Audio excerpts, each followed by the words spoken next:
to offer you this lesson from Unity of the Keys Spiritual Center.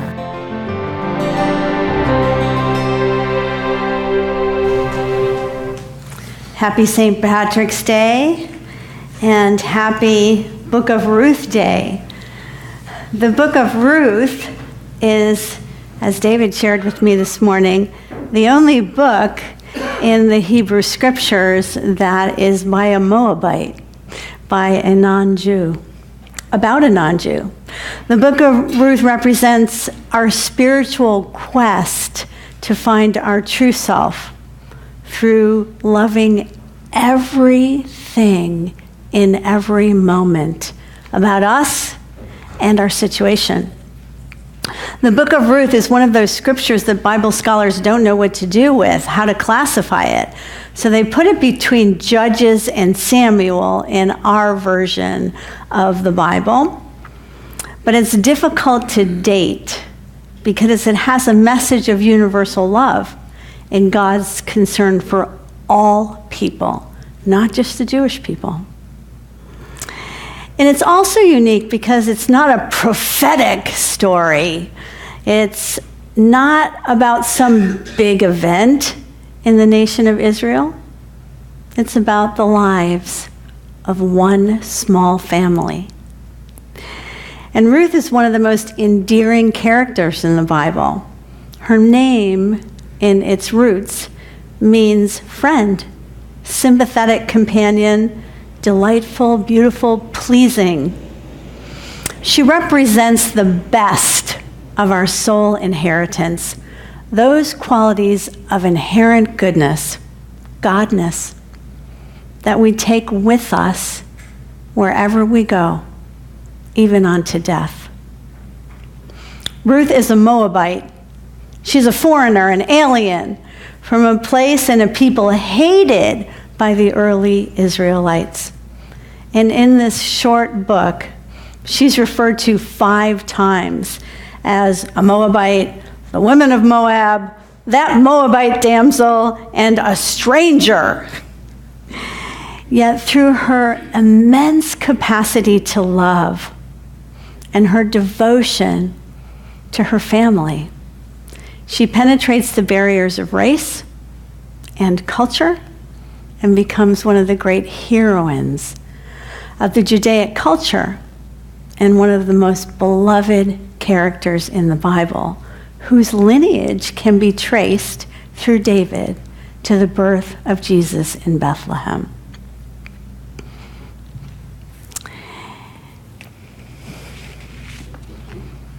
So let me tell you just the first chapter and a little of the second chapter of the book of Ruth. So in the days when the judges ruled, there was a famine in the land, and a certain man of Bethlehem went to live in the country of Moab with his wife and 2 sons, because in that place there was food.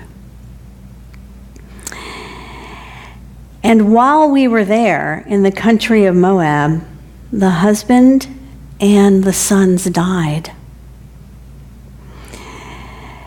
And the mother-in-law of Ruth, who was married to one of the sons, refused to leave her under those traumatic conditions, even though her mother-in-law encouraged her and all the other women to go back to their families. She said, "Go back to your people, and may the Lord deal kindly with you. The Lord grant you security, and may you find a new husband in your household." But Ruth clung to her mother-in-law, and she said, "Do not press me to leave you, or turn me back from following you. Wherever you go, I will go. Where you lodge, I will lodge. Your people will be my people, and your God my God. And where you die, I will die, and there I will be buried beside you." And when Naomi, the mother-in-law, saw her determination to go with her, she said no more. And the two of them went to Bethlehem.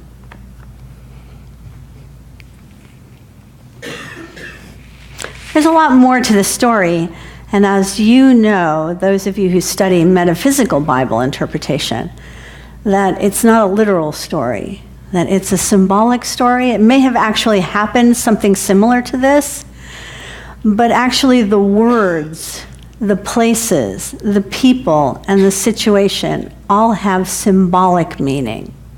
And in Unity, we have this great body of clues called the Metaphysical Bible Dictionary. So when you do a metaphysical interpretation, you take that out and you look at every single word, every single place, every single thing that's happening, and then you try and get a picture of the deeper symbolic spiritual message in the story.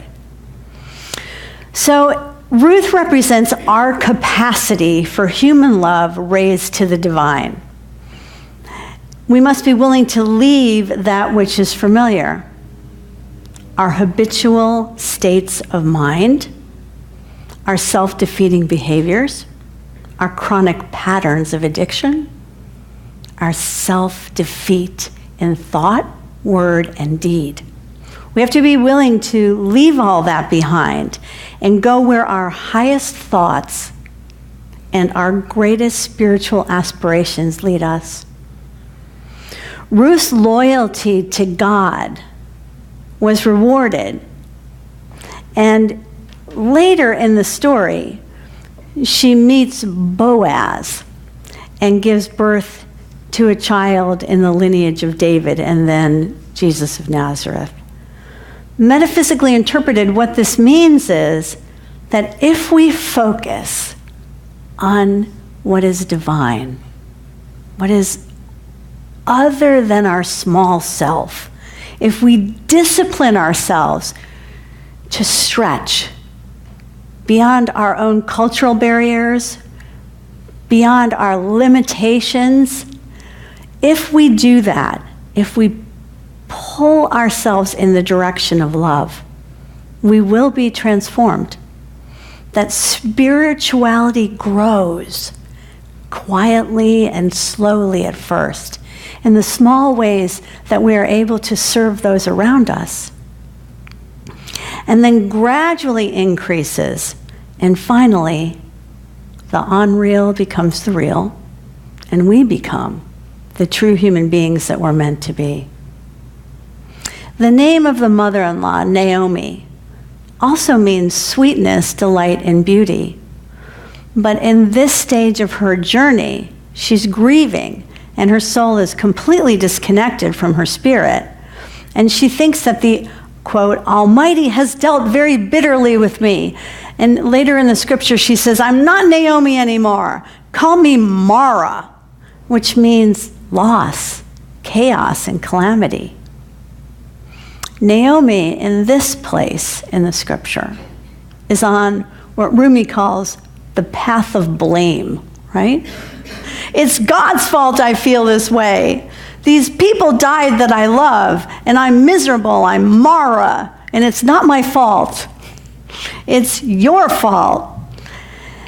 The journey with Ruth, her daughter-in-law, who so uncharacteristically bonds with her above all else. In Jewish culture, this is not necessarily true. There's a lot of disdain for the mother-in-law in the Bible. And there is this, joke about your mother-in-law, that, is always trying to annoy you and do things to circumvent your power as, a woman in your own family. And so for Ruth to transcend this cultural idea and move towards an ideal of love that gives her devotion to her mother-in-law, doesn't go back to her own mother, but says, in your grief, in your sorrow, I'm going to go with you. I'm going to face this pain. I'm going to deal with it. So Naomi left Bethlehem to go to Moab, which is a very paradoxical place. It represents the harshest external conditions. How many of you have been to Moab? It's so beautiful, right? But it's so harsh. And you can really only get to see some of the beautiful sculptures by God, these amazing pieces that look like they're, ready to fall any minute. How did it do that? How did that rock get to stand on top of that rock? It doesn't even make sense. It's these incredible art sculptures, but you can't get there in the winter. It's very harsh conditions. But also, regardless of how it looks on the external or what the weather pattern is, this place also represents the potential for such strength and inherent goodness that the word actually means the seeds of God and the source of water itself, that which flows from the Creator to nurture us. So what's the message here? That in the harshest conditions, God is always there. That sometimes when we go through really painful, really difficult, and challenging times, that could be our greatest spiritual growth. Moab, metaphysically, is a place we go to destroy all the obstacles on the path to enlightenment. It's the place where we dance with Mara, our shadow, where we can assault our intellectual thoughts that no longer serve us, where we can subdue our wants and desires. And this is hard work. It requires diligence and courage. It's Naomi's shadow and our Mara, that brings us out of Moab and brings us back to Bethlehem, the birth of our Christ nature. It's our need, our greed, our faults, our wants, and our true desires that bring us to our knees, that bring us to our spiritual practices. We often learn from our mistakes, and the worst, the most trying of times, when we look back at them, we can often say, they were also the best of times for us, for our spiritual growth and our personal development. The sages say, what doesn't kill us make us stronger, right? Yes. So we can't make a sound, solid foundation of spirituality on shaky ground. We have to purify our heart, our mind, and our body, and our emotions at depth. It might feel like we're actually shaking in our bodies when we go through the release of traumatic pain. But when we're willing to face it, be with it, accept it, notice it, not necessarily pitch a tent in it, but be with it, get over our fear, walk through it, honor the pain in our heart, and work with it, we become the healer. First of ourselves, and then of everyone that we touch. My teacher, Bante, who lived to be 111, and who I thought was always dying the last 10 years of his life, he had so many illnesses. But he used to say, my own illnesses are my greatest teachers for helping others to heal. Mickey Singer, in his book, The Untethered Soul, gives us a technique. Breathe, relax, and let go. When facing pain and suffering, or all the energies of emotion, anger, fear, judgment, let it come up. Breathe through it and let it move on out. Don't fight the feeling. Don't deny it. Don't try to control it or push it away, or it'll remain in you and come out in undesirable ways. We all know Jekyll and Hyde people. We all know bipolar disorder is such a common thing in our culture. And that's because of what we do to ourselves. We stuff and stuff and stuff. And then one little thing comes up and we go,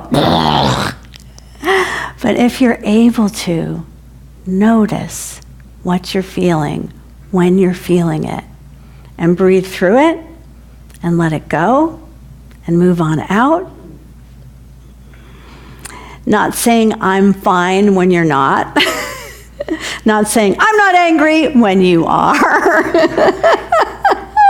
But being in integrity and not projecting it onto other people either. Not blaming other people for how you feel. There's a lack of integrity there when you do. Integrity means what's on the inside matches what's on the outside. What's in me and I'm putting out to the world is honest. We can lie to ourselves. We can project, we can displace, and we can deny our emotions, but it will still be obvious to everyone else what's going on with us, right? So this discordant energy builds, and it has to be released. And that's Mara coming up to be healed. Breathe. Relax, feel, release. Mara posing as Naomi has to be joined with Ruth. We have to love ourselves unconditionally through the pain. The apparent enemy, Ruth, the Moabite damsel, becomes our salvation. This is Middle Eastern humor at its best, right? The hated enemy becomes the hero. And sometimes our heroes fall short. But we need to integrate all parts of ourselves. After receiving the seeds of enlightenment at Moab, Naomi has to take Ruth back to her spiritual starting point. We have to go back and reclaim that inner wisdom, that inner joy. We're always being directed back to the source of our awakening, God, all that's good, no matter how far we might wander. Buddhist teacher Thich Nhat Hanh says it like this: where is our true home that we come back to? Our true home is life. Our true home is the present moment, whatever's happening right here and right now. Our true home is the place without discrimination, the place without hatred. Our true home is the place where we no longer seek, no longer wish, no longer regret. Our true home is not our past. Our true home is not who we were. It is not the object of our regret, our yearning, our longing, or our remorse. Our true home isn't the future either. It's not the object of what we worry about or fear. Our true home lies right here in this present moment. In each and every one of us, there is a well, a source of unfathomable goodness. We return again and again to our true home, to the land of our soul. It's our lifelong learning process. We're all Mara, Naomi, and Ruth at times, and we're all going to Moab and then back to Bethlehem, the source of all good, of love, patience, kindness, compassion. And it requires so much discipline and effort and releasing and forgiving and mental training and bravery to walk the spiritual path in this life. And so I want to acknowledge you for being willing to do the work. When we can say, like Ruth, wherever you go, I will go. Your people will be my people. My God will be your God. And our love will be the gift of our lives. That's integrity. We're actually not saying that to anything outside ourselves. We're saying, I accept my soul in all its glory in this moment, right here, where I am. And I extend that love to you, everyone I come in contact with, who I know are living souls doing the best they can right here to live out the purpose that they have been called to do as well. That's, for me, our true home, our true community. Thank you.